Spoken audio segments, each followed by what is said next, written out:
I got a lot of comments on my recent video about Sonic characterization, pointing out that I sort of glossed over Sonic's appearances in early US media, and wishing I had talked about it more.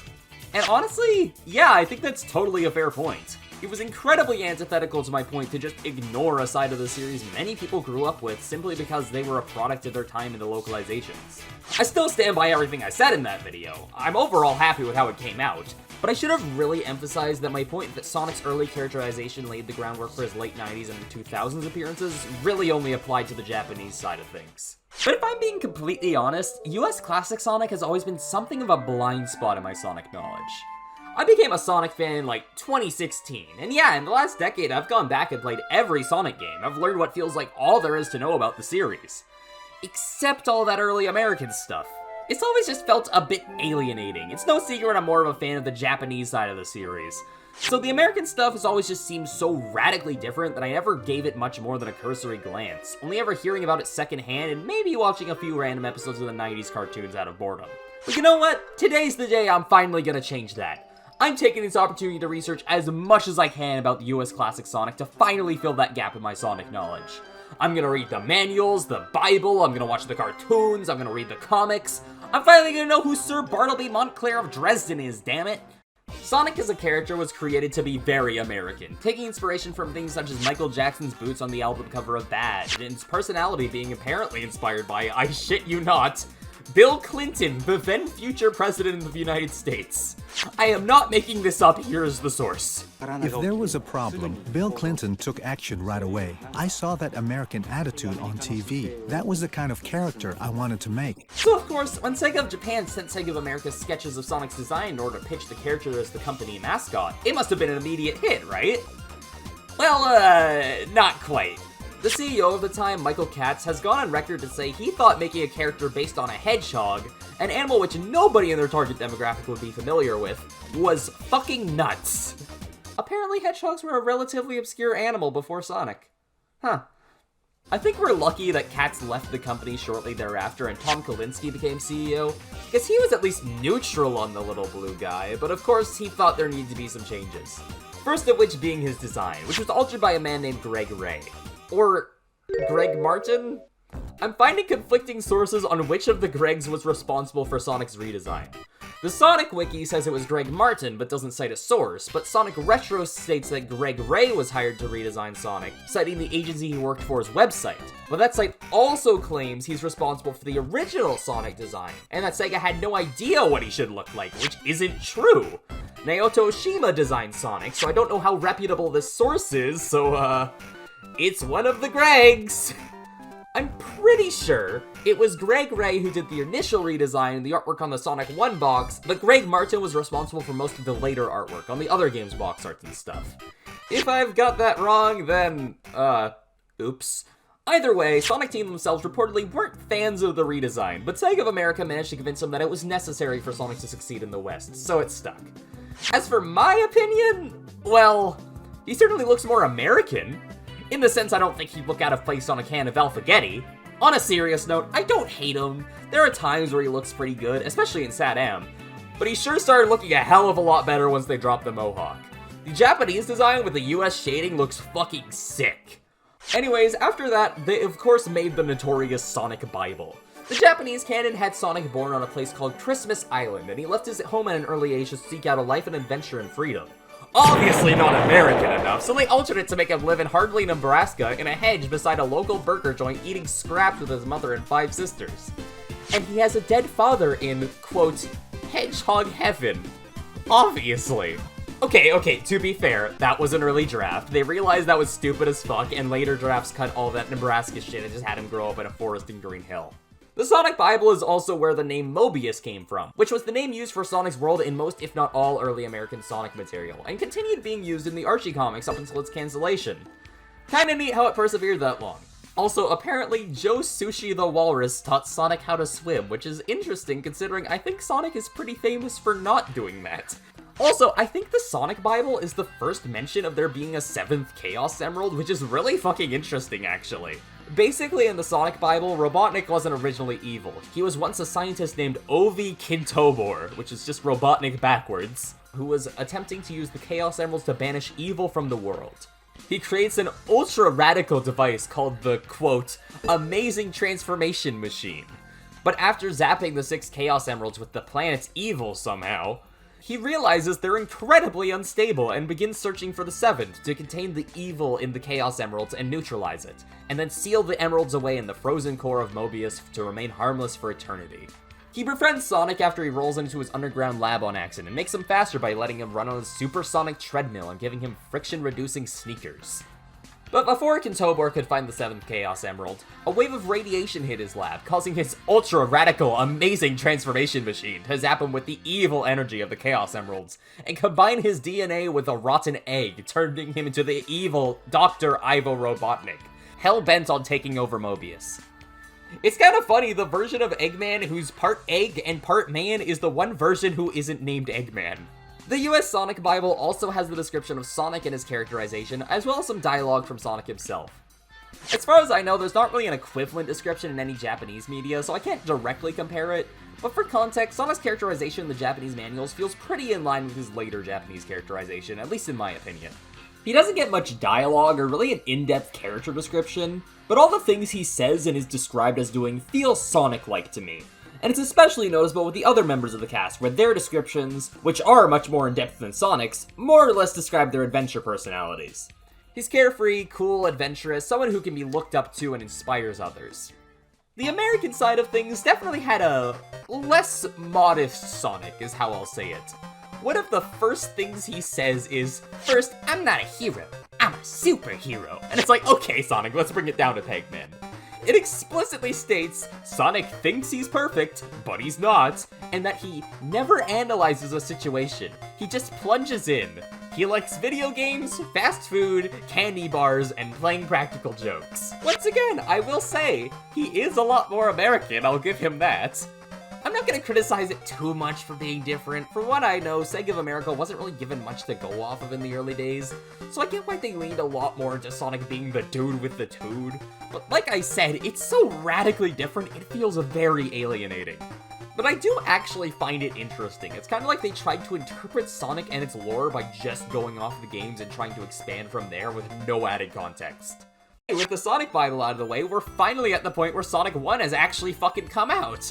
That's right, all that stuff predated the release of Sonic 1. Oh god, this is gonna be a long video, isn't it? Thankfully, the game itself doesn't have nearly as much to talk about.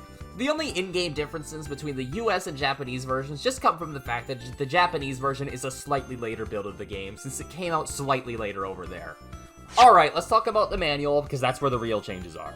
It's pretty basic, there aren't any real surprises here. Robotnik is snatching up animals and turning them into robots, only the coolest dude with the toad, Sonic, can stop him. Pretty damn basic, it's just what you gather from playing the game.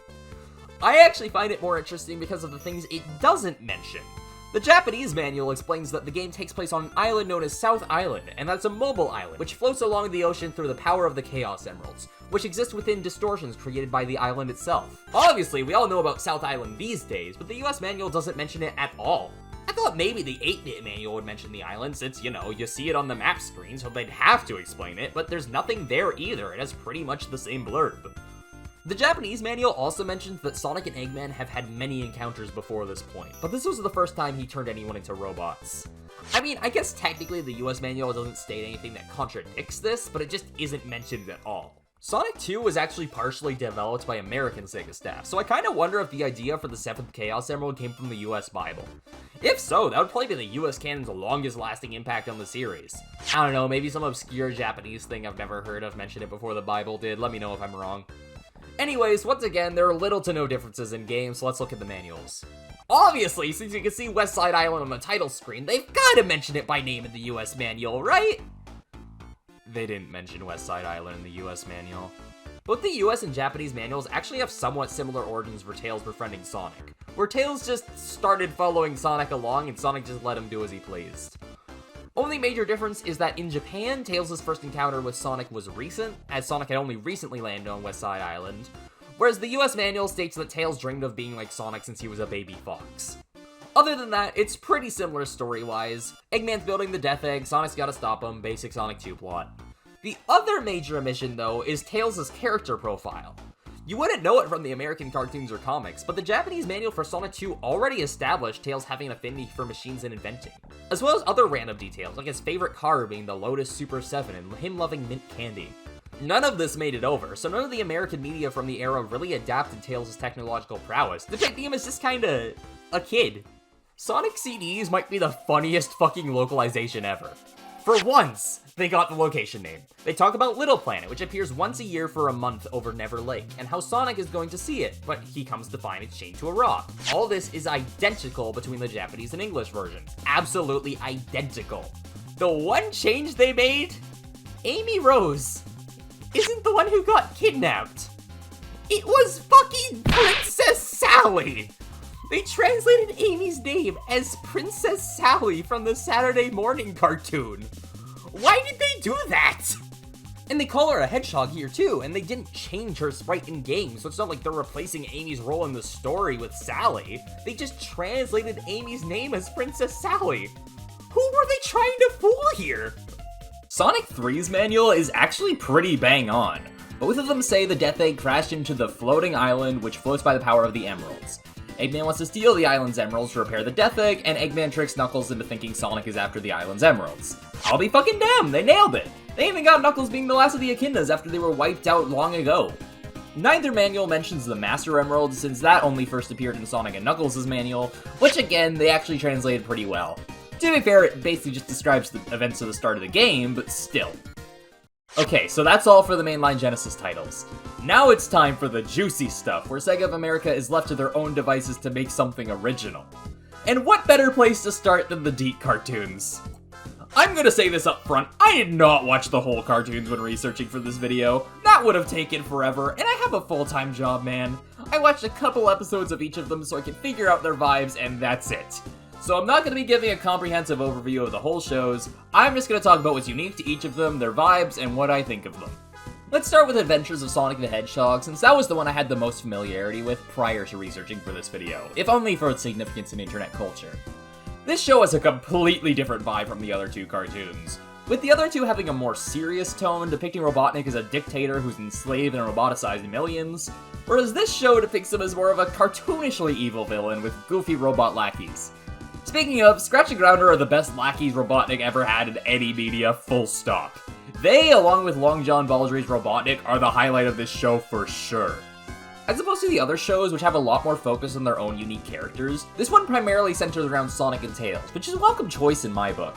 Tails gets sidelined a lot for the other freedom fighters and Sadam, and he doesn't even appear in Underground, so it's nice to see him get a lot more attention in this one. I thought the special Sonic Christmas Blast was pretty fun, where Robotnik kidnaps Santa Claus and usurps his role, taking all the presents for himself, setting Sonic off to go and save the real Santa Claus.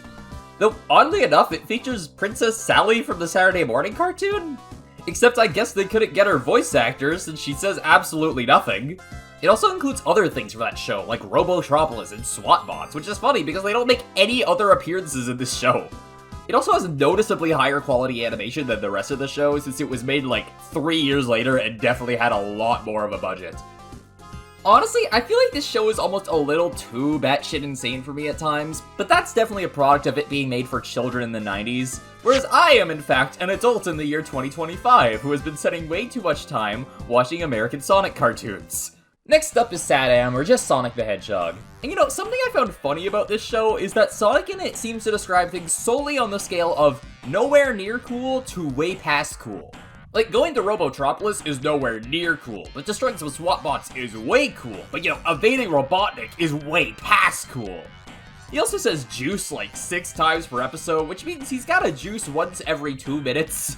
I'm not gonna critique the radical dude with the dude personality for being different, because I know that's just how the US side was at the time, but oh my god, give him some new material, he's looping the same 3 catchphrases. Of the 3 shows, I definitely found this was the one where his personality and ego were most amplified. In a vacuum though, he's alright. The show had a lot more continuity than Adventures of Sonic, with overarching plotlines like Sally looking for her father King Acorn, or Sonic trying to save his Uncle Chuck and dog Mutsky.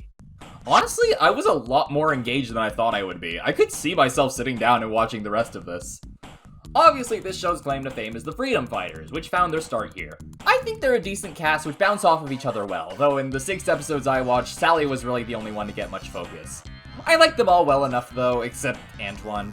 He gets better later in the comics, but from what I watched of Sadam, it's like, what does this guy even do? Why did they bring his ass? He just gets scared of everything. Sally is my favorite of them since, like I said, she got the most focus. She's basically the leader of the Freedom Fighters with a more level-headed, no-nonsense personality to contrast this Sonic's all-nonsense personality. She balances this particular version of Sonic out well. Also, I want to mention, the character designs in this show are incredibly inconsistent. Even with the Americanized character designs of Sonic and Tails, you can really tell which characters are from the game, since they follow completely different design philosophies. With Sonic and Tails being more circular, Mickey Mouse or Felix the Cat-esque in their designs, whereas the others are much more 1990s American cartoon-esque. Not to say some of them aren't charming, but like, look at this thing and tell me he doesn't look out of place next to Sonic the Hedgehog. And before I move on from Sadam, I want to talk about Sonic Spinball, because goddamn, this game has a lot more Sadam influence than I ever realized. First of all, and most obviously, it's using the Sadam design of the character. And in the bonus stages, you rescue the Freedom Fighters, making this their only game appearance. Not only that, but this random-ass fucking chicken robot that shows up every 3 seconds is actually based on Robotnik's pet robot in Sadam. On top of that, a lot of the game's aesthetics feel very Sadam-inspired, like this fuck-ass serpent looks straight out of the show. It's interesting, and it definitely gives this game a really unique vibe. I almost wish they made the actual game in this style instead of a weird pinball thing. Sonic Underground is the weirdest of the DiC cartoons. Genuine question, not even dissing the show here, does this show have a fanbase? Like, I'm serious, Adventures of Sonic has a fanbase, and it's notorious in the YouTube poop scene. Sadam obviously has its fans, but like, I've never seen anyone talk about this show besides its opening. Ever.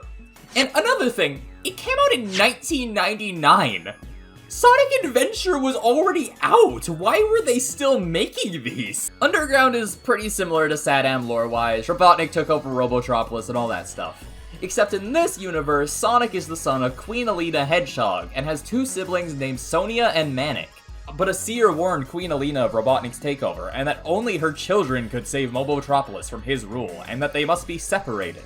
Sonic goes to live with his Uncle Chuck, Sonia lives with some rich lady, and Manic is raised by some thieves. Years later, the same seer who spoke to the Queen appears before Sonic and tells him about his siblings, and that in order to find them, he must play the song that exists within his heart or some shit. So he does that, and he meets his siblings, and they play music together, sure. Also, another weird thing is that, from what I watched, Robotnik doesn't really use robots as much in this one. He hires some bounty hunters named Sleet and Dingo, who look like they definitely don't belong in the same universe as Sonic the Hedgehog, and for some reason he doesn't just roboticize them. They are absolutely nothing characters, I feel no attachment to them. I'm gonna be real, I only watched 2 episodes of this one. I'm sorry to the Sonic Underground fandom, I don't feel much motivation to watch more. Okay, technically I've watched 3. I watched one that appeared in my YouTube recommendeds randomly one time with a friend. The one where Knuckles gets tricked by Robotnik, and having never seen the show before, I was so fucking confused. Also, this is the only DiC cartoon to have Knuckles in it. Sorry it had to be this one, Knuckles. The last piece of American Sonic media I'm going to cover is the Archie comics. And unlike the DiC cartoons, I sat down and read the entire classic era of Archie.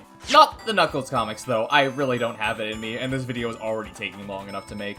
And I've already seen a bit too much in regard to Knuckles. This guy got fucking enslaved by a rabbit lady for days straight at one point. I don't think I would be able to maintain my sanity through 32 issues of stuff like this. I'm gonna say right off the bat, this comic was a mixed bag. For a decent chunk of it, I was somewhat invested. It had a lot of issues, but up until Endgame, I was interested. I had grown some attachment to the main characters, and I was following most of what was going on. But almost everything after Endgame was a fucking slog to get through. Let me just start from the beginning. This comic starts as sort of a mix of the Saturday morning cartoon setting and an adventure of Sonic's tone. Even it features Scratch, Grounder, and Coconuts from that very show, alongside total nonsense like Sonic eating too many chili dogs on his birthday and having a dream where everyone is food. But then over time, the tone shifts drastically to something that takes itself a lot more seriously. Sometimes to its benefit, but other times to a fault. So the first thing I thought when I started reading this comic was, oh my god, it's fucking hideous! The early art for this comic was I can't say this kindly, it wasn't very good. It definitely got better, but it always remained incredibly inconsistent. Some of the issues would look amazing, some would look passable, others would look hideous. I think half my tweets on my private Twitter account for like a month were just horrendously hideous pictures of Sonic and Co. from this comic. Though I do want to say, whenever Patrick Spaziante was doing the pencils, you were in for a treat. He actually draws these characters really well. And Archie knew he was their best artist too, since they had him illustrate the covers for pretty much every milestone or special issue. You do feel a little bit betrayed whenever you open a comic with a beautiful cover from Patrick Spaziante, and inside you see art from Ken Penders though. Like I said early on, it's pretty lighthearted and goofy tonally. It's about what you expect from the American characters at this point. Tails is a dumb kid, Sonic is the radical dude with attitude, Robotnik is bisexual, etc, etc. They bust out Super Sonic in the 4th issue against some random robot named the Universe Salamander, and I thought that was an unintentionally really funny and anticlimactic way for them to unveil him. They also have an issue where Robotnik makes a bunch of robots that parody superheroes like Batman, and an issue where Bunny makes a joke about being a sex symbol for some reason. I don't know who that joke was for. It's not like any grown-ass adults are reading these comics. Wait. They also like to do this thing where they tell you to use your Genesis controller to help Sonic or to play to a certain point in a game or something. Hey kids, get out your Sega Genesis, plug in Sonic 2, and get me to the Casino Night Zone! Man, the things I do for this fucking hedgehog. The CD adaptation was a standout issue for me. I think it's really neat to see them take stuff directly from the games and implement them into a vastly different canon. Even if they skip on Never Lake and Little Planet and just make the zones suddenly appear on regular-ass Mobius. Also, Metal Sonic is called Mecha Sonic for whatever reason. The moment where Sonic uses the Super Peel Out for the first time, and Mecha comments on him reaching never-before-seen speeds and being physically unable to keep up due to overheating, was genuinely really fucking cool. Definitely a standout moment in this comic for me. It was immediately followed up with a corny-ass line of Sonic saying, "If you can't taste the chili dogs, stay out of the kitchen," which kind of ruined the cool moment, but you take what you get with these comics, man. I've consumed so much American media at this point, I am unfazed when Sonic says something wildly un-Sonic-like. Every once in a while, though, he's just a total asshole for no reason, and it's like, okay man, he would not say that. Some of my favorite Sonics can be a bit irritable. Like, OVA Sonic is one of my favorite Sonics, and famously, one of the first things he does is tell Tails to shut up! But like, this Sonic feels straight up mean-spirited at times. Like, there's a point in one issue where Sonic's lost his speed, so he's teaming up with some students of Sally, and this porcupine guy saves Sonic's life and comments on how hedgehogs and porcupines are related. And Sonic just shouts at him, "You're no cousin of mine, Porky!" And it's like, where the fuck did that come from, dude? What? I swear, he just beefs with everyone for no damn reason. Also, no other version of Sonic would even dream of saying the shit this guy says to Antoine. I get it, they didn't have much to go off of from his characterization. I get why he's like this, but that doesn't mean I can't critique it, and it's something I found quite alienating at times. I was gonna have a big section about the climax of classic Archie Sonic, the Endgame arc. But I'm gonna be honest, it wound up just being 7 paragraphs of boring-ass plot summary. It requires so much fucking context, and other people have talked about it much better than I ever could. There's just so much going on. Sonic getting accused of murdering Sally, this weird love triangle between Sonic, Sally, and Joffrey. Sonic's innocence eventually being proven because his dragon friend Dulcie says so, and the spoken word of a dragon is fact, apparently. King Acorn being replaced by a robotic duplicate. I can't effectively get into everything here. The important thing is that, in the end, Robotnik fires his ultimate annihilator at Knothole, hoping to wipe out all life on Mobius. But Snively rigged it so the only life form it would target was Robotnik, so when the annihilator was rigged to explode, it kills Robotnik. Permanently. And no, that isn't a joke. The original Robotnik in this universe is permanently dead for the rest of the comic's 20-year run. You see, when the writers were making Endgame, they thought the comic was pretty much over, so they wanted to give the Freedom Fighters a happy ending.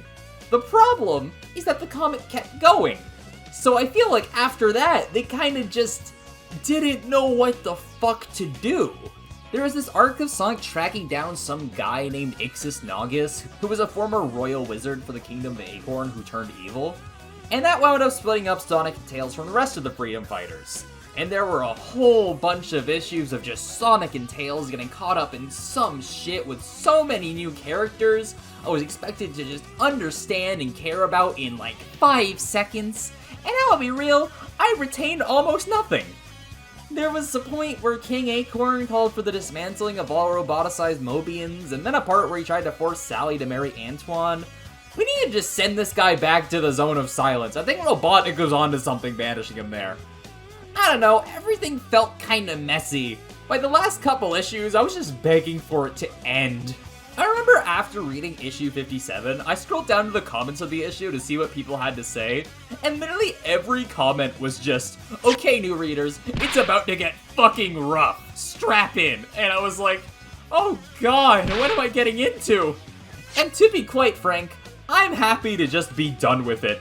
I've spent 3 months watching so many Sonic cartoons, reading so many damn comics. Remind me to never make a video this ambitious again. Oh my god. I know I got a bit negative there, especially near the end, but overall, I'm glad I decided to look into this stuff.